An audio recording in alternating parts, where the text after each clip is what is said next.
नमस्कार साथियों, स्वागत है आप सभी का। तो आज की क्लास में हिंदी व्याकरण के कुछ महत्वपूर्ण प्रश्नों के बारे में पढ़ेंगे जो परीक्षाओं में पूछे जाते हैं।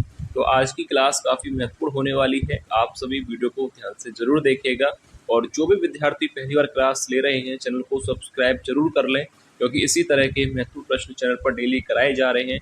आप अपनी तैयारी के लिए चैनल से जुड़ सकते हैं। तो चलिए वीडियो को शुरू करते हैं और देखते हैं पहला प्रश्न। तो देखिए, पहला प्रश्न है, सरस्वती का पर्यायवाची शब्द नहीं है।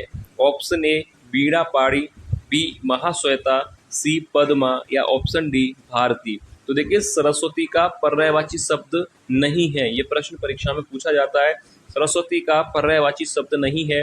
तो देखिए, याद रखिएगा, सरस्वती के पर्यायवाची में बीड़ा पाड़ी, महाश्वेता और भारती, ये तीनों ही सरस्वती के पर्यायवाची हैं। तो ऑप्शन बी राइट आंसर होगा पद्मा। सरस्वती का पर्यायवाची शब्द नहीं है। पद्मा जो पर्यायवाची शब्द है वह है लक्ष्मी जी का। तो याद रखिएगा, सरस्वती के पर्यायवाची में बीड़ा पाड़ी, महाश्वेता और भारती आते हैं और पद्मा जो है लक्ष्मी जी का पर्यायवाची शब्द है। याद रखिएगा। नेक्स्ट क्वेश्चन है, गंगा को क्या नहीं कहा जा सकता।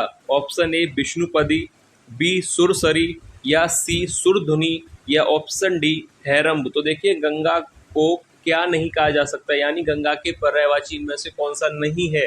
तो याद रखिएगा, गंगा को कहा नहीं जा सकता है हैरंब, क्योंकि गंगा का पर्यायवाची शब्द हैरंब नहीं है। विष्णुपदी भी गंगा के लिए और सुरसरी भी गंगा का पर्यायवाची है और सुरधनी। तो याद रखिएगा, तीनों ही ए बी सी गंगा के पर्यायवाची हैं, इसलिए हैरंब यहाँ पर राइट आंसर हो जाएगा। गंगा को विष्णुपदी भी कहा जाता है, सुरसरी भी और सुरधुनी भी। तो तीनों पर्यायवाची गंगा के हैं, हैरंब नहीं कहा जा सकता क्योंकि हैरंब गंगा का पर्यायवाची नहीं है। नेक्स्ट क्वेश्चन है, सूर्य का पर्यायवाची शब्द नहीं है। ऑप्शन ए प्रभाकर, बी दिनकर, सी विभाकर या डी दिनेश। तो सूर्य का पर्यायवाची आपको बताना है कि इनमें से कौन सा नहीं होगा। तो देखिए, याद रखिएगा, सूर्य के जो पर्यायवाची शब्द होते हैं उसमें प्रभाकर होता है, दिनकर भी सूर्य का पर्यायवाची है और दिनेश भी। तो यहाँ पर ऑप्शन सी राइट होगा, विभाकर सूर्य का पर्यायवाची नहीं है।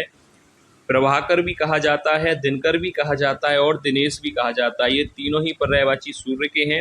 विभाकर सूर्य का पर्यायवाची नहीं है। नेक्स्ट क्वेश्चन है, विष्णु का पर्यायवाची शब्द नहीं है। ऑप्शन ए कमलेश, बी कमलाकांत, सी कमलापति या डी कमलासन। तो विष्णु जी का पर्यायवाची शब्द इनमें से कौन सा नहीं है। तो राइट आंसर आपको याद रखना है। तो देखिए, कमलेश, कमलाकांत और कमलापति, ये तीनों ही पर्यायवाची शब्द होते हैं विष्णु जी के। तो ऑप्शन डी यहाँ पर राइट आंसर होगा, कमलासन। कमलासन पर्यायवाची विष्णु जी का नहीं है, यह है ब्रह्मा जी का। तो यहाँ पर राइट आंसर होगा option D. A B C तीनों ही पर्यायवाची हैं और ऑप्शन डी यहाँ पर राइट आंसर इसलिए है क्योंकि कमलासन जो पर्यायवाची होता है वह होता है ब्रह्मा जी के लिए बोला जाता है। तो ऑप्शन डी इसलिए राइट आंसर होगा। नेक्स्ट क्वेश्चन है, किरण का पर्यायवाची शब्द नहीं है। ऑप्शन ए रश्मि, बी पुष्कर, सी मरीचि या ऑप्शन डी दीप्ति। तो राइट आंसर क्या होगा, किरण का पर्यायवाची शब्द इनमें से कौन सा नहीं है। तो याद रखिएगा, रश्मि, मरीचि और दीप्ति, ये तीनों ही किरण के पर्यायवाची शब्द हैं। तो राइट आंसर होगा ऑप्शन बी पुष्कर। याद रखिएगा, पुष्कर किरण का पर्यायवाची शब्द नहीं है। रश्मि, मरीचि और दीप्ति, ये तीनों ही किरण के पर्यायवाची शब्द हैं। याद कर लीजिए, पूछा जाता है परीक्षा में प्रश्न कि बिजली का पर्यायवाची शब्द नहीं है।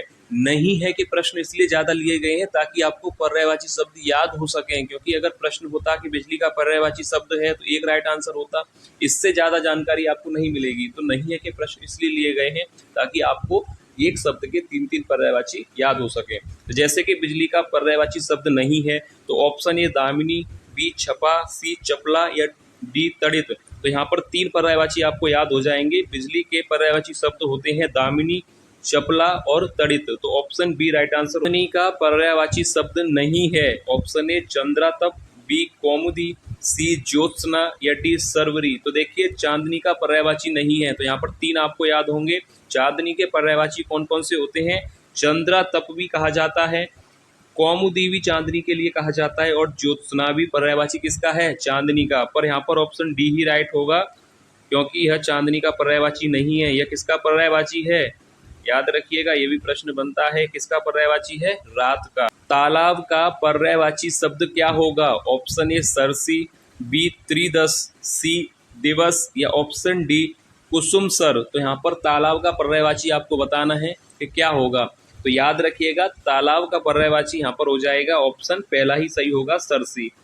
सरसी तालाब का पर्यायवाची शब्द होता है। बाकी जो तीन यहाँ पर हैं, त्रिदश, दिवस और कुसुम सर, ये भी तो किसी ना किसी के पर्यायवाची होंगे। तो देखिए, त्रिदश किसका होता है, याद रखना है आपको, ये होता है देवता का पर्यायवाची। किसका होता है? देवता का। त्रिदश पर्यायवाची होता है देवता का। दिवस आपको पता होगा, ये पर्यायवाची होता है दिन का। और तीसरा जो यहाँ पर है कुसुम सर, ये किसका पर्यायवाची होगा? तो याद रखिएगा, कुसुम सर यहाँ पर पर्यायवाची हो जाएगा कामदेव का। किसका होगा? कामदेव का। तो साथ ही साथ याद करते चलिएगा, ये हो जाएगा कामदेव का। यहाँ पर याद रखना है आपको, सरसी किसका है? तालाब का। त्रिदश किसका है? देवता। दिवस किसका है? दिन का। कुसुम सर किसका है? कामदेव का। नेक्स्ट क्वेश्चन है,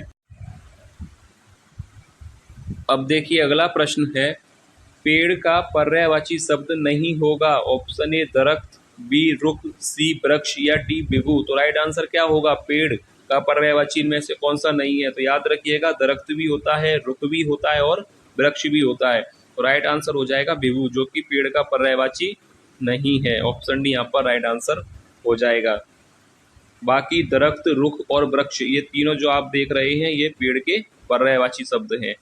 नेक्स्ट क्वेश्चन है, रात्रि का पर्यायवाची शब्द क्या होगा? ऑप्शन ए यामिनी, बी रजनी, सी सरवरी, डी सागर। तो यहाँ पर पर्यायवाची देखिए तीन याद होंगे आपको रात्रि के, कौन कौन से हैं? यामिनी भी रात्रि का पर्यायवाची है और रजनी भी रात्रि का पर्यायवाची है, और जो सबसे ज्यादा पूछा जाता है ऑप्शन सी, ये भी रात्रि का पर्यायवाची है। तो राइट आंसर क्या होगा? सागर। सागर यहाँ पर राइट आंसर हो जाएगा, जो कि रात्रि का पर्यायवाची शब्द नहीं है। ऑप्शन डी राइट होगा, सागर। नेक्स्ट क्वेश्चन है, मेघ का पर्यायवाची शब्द नहीं है। ऑप्शन ए पयोद, बी बारिद, सी अंबर या डी अम्बुद। तो मेघ का पर्यायवाची शब्द नहीं है, आपको बताना है। तो तीन यहाँ पर मेघ के पर्यायवाची हैं, कौन कौन से होते हैं? तो देखिए, पयोद मेघ का पर्यायवाची होता है, बारिद भी मेघ का पर्यायवाची होता है और अम्बुद भी मेघ का पर्यायवाची होता है। तो यहाँ पर राइट आंसर होगा अंबर, जो कि किसका पर्यायवाची होता है? अंबर। अंबर होता है आकाश का पर्यायवाची, गगन का पर्यायवाची। तो यहाँ पर ऑप्शन सी राइट आंसर होगा, अंबर मेघ का पर्यायवाची नहीं है, यह आकाश का पर्यायवाची है। पृथ्वी का पर्यायवाची शब्द नहीं है। तो यहाँ पर राइट आंसर क्या होगा? अवनी, इला, मेदनी या लोकमाता। पृथ्वी के पर्यायवाची में बार बार इसलिए कराता हूँ क्योंकि यहाँ पर प्रश्न बनता है। तो पृथ्वी का पर्यायवाची शब्द नहीं है, तो याद रखिएगा, अवनी पृथ्वी का पर्यायवाची है, इला पृथ्वी का पर्यायवाची है और मेदनी, ये तीनों ही पर्यायवाची पृथ्वी के हैं। तो राइट आंसर होगा लोकमाता पृथ्वी का पर्यायवाची नहीं है। नेक्स्ट क्वेश्चन है, हाथी का पर्यायवाची शब्द नहीं है। तो यहाँ पर भी तीन आपको याद होंगे। हाथी का पर्यायवाची शब्द नहीं है, दंती, कुंभी, वितुंड या चमरी। तो राइट आंसर क्या होगा यहाँ पर, जो हाथी का पर्यायवाची नहीं है? तो ऑप्शन डी यहाँ पर राइट होगा, चमरी, जो कि हाथी का पर्यायवाची नहीं है। बाकी तीन जो आप यहाँ पर देख रहे हैं, तीनों ही किसके पर्यायवाची हैं? हाथी के। याद रखिएगा, दंती भी कहा जाता है, कुंभी और वितुंड, ये तीनों हाथी के पर्यायवाची शब्द हैं। चमरी राइट आंसर हो जाएगा। नेक्स्ट क्वेश्चन है, सरिता का पर्यायवाची शब्द नहीं है। ऑप्शन ए तटनी, बी त्रिपदगा, सी निम्ना या ऑप्शन डी तरंगिणी। तो राइट आंसर क्या होगा? सरिता का पर्यायवाची इनमें से कौन सा नहीं है? तो राइट आंसर हो जाएगा ऑप्शन बी। ऑप्शन बी यहाँ पर राइट आंसर होगा। बाकी तटनी, निम्ना और तरंगिणी, ये याद रखिएगा, ये तीनों के तीन पर्यायवाची किसके हैं? सरिता के।